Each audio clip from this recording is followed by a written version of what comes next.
আল্লাহ এত দয়ালু, সে দয়ালু রবের দয়া নিতে আমরা দয়ালুর কাছে আসি না। দয়া নিয়ে তিনি বসে আছেন।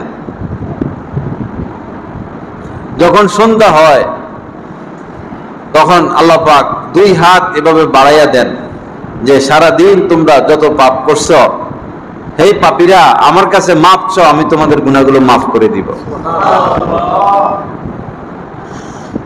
আবার যখন রাত্র শেষ হয়, দিন শুরু হয়, আল্লাহ পাক তার কুদরতের দুই হাত ছড়াইয়া দেন আর বলেন সারা রাত যারা মাপ চেয়ে পাপ করছো, গুনাহ করছো, অন্যায় করছো, আমার কাছে মাপ চাও, আমি তোমাদেরকে মাফ করে দিব। কিন্তু আমাদের মন দিল সেদিকে যায় না।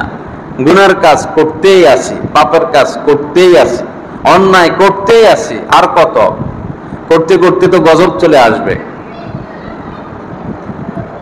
বেশি সীমা লঙ্ঘন প্রদর্শন করতে করতে গজব চলে আসবে, তখন আর বাঁচার রাস্তা থাকবে না।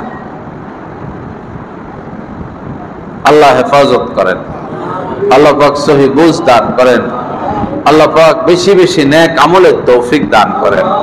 এজন্য বাবা সময়টা কাজে লাগানো, সময়টা কাজে লাগানো। সময় নাই তো, স্ত্রী, সন্তান, দোকান, ব্যবসা, চাকরি বাকরি, খাওয়া, গোসল, ঘুম, এতে তো লম্বা সময় চলে যায়। 6 ঘন্টা 7 ঘন্টা তো ঘুমে চলে যায়। গোসল, খাওয়া দাওয়া, দেখা সাক্ষাৎ, চা নাস্তা, 24 ঘন্টার মধ্যে তো বেশিরভাগ এদিকেই চলে যায়। তো সময় তো বরফের মতো গলতেছে। আখিরাত কখন কামাই করলাম, কি কামাই করলাম? 24 ঘন্টা যদি কোনো মানুষ গুনাহ থেকে বেঁচে থাকে, তো 24 ঘন্টাই সে নেক আমলের উপরে আছে। সুবহানাল্লাহ। 24 ঘন্টা যদি কেউ গুনাহ থেকে বেঁচে থাকে, গুনাহ করে না, আজান দিছে, নামাজ পড়ে, আল্লাহর যখন যে হুকুম সেটা মানে, গুনাহ করে না, তো 24 ঘন্টাই সে নেক আমলের উপরে আছে। তার কোনো টেনশন নাই, চিন্তা নাই। পাপ মুক্ত থাকা এটাই বড় কথা। আমাদের সংগ্রাম পাপ মুক্ত থাকা। যার এই তৌফিক হয়ে যায়, উভয় জাহানে সে কামিয়াব। গুনাহ আমাদের সবারই কম বেশ আছে। কুল্লু বানি আদম খাত্তা, বনি আদমের সন্তান সবারই কি আছে? কিছু না কিছু পাপ আছে, গুনাহ আছে। খায়রুল খাত্তাইনা আত-তাওয়াব, এই অধিক হারে যারা পাপ করে, এদের মধ্যে যারা তওবা করে, আবারও পাপ করে, আবারও তওবা করে, আবারও পাপ হয়ে যায়, আবারও তওবা করে, আবারও পাপ হয়ে যায়, আবারও তওবা করে, অসুবিধা নাই।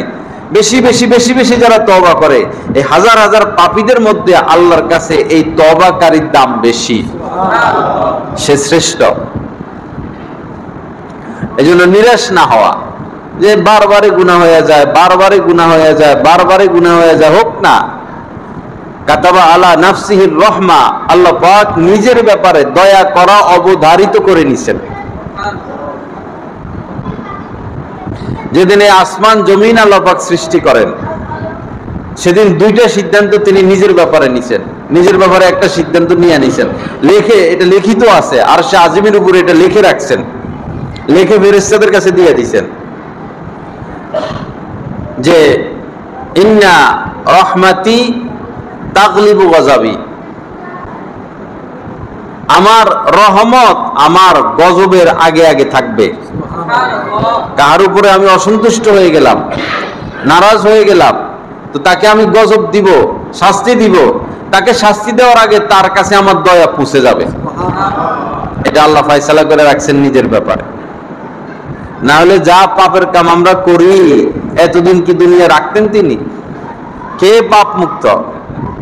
হাজী সাহেব বলেন, দাড়িওয়ালা বলেন, নামাজি বলেন, বেনামাজি বলেন, সবাই মোবাইলের পাপে লিপ্ত, সবাই মোবাইলের পাপে লিপ্ত। বেশিরভাগ পাপ থেকে বাঁচার ফিকিরই নাই, অথচ এটাই ফিকির হওয়া দরকার ছিল, গুনাহ থেকে বাঁচা। ভাই সবাই গুনাহ থেকে বেঁচে যায়, এটাই তো জীবনের মাকসাদ। আল্লাহ পাক আমাদেরকে কবুল করেন, আল্লাহ পাক আমাদেরকে গুনাহ মুক্ত জিন্দেগি নসিব করেন।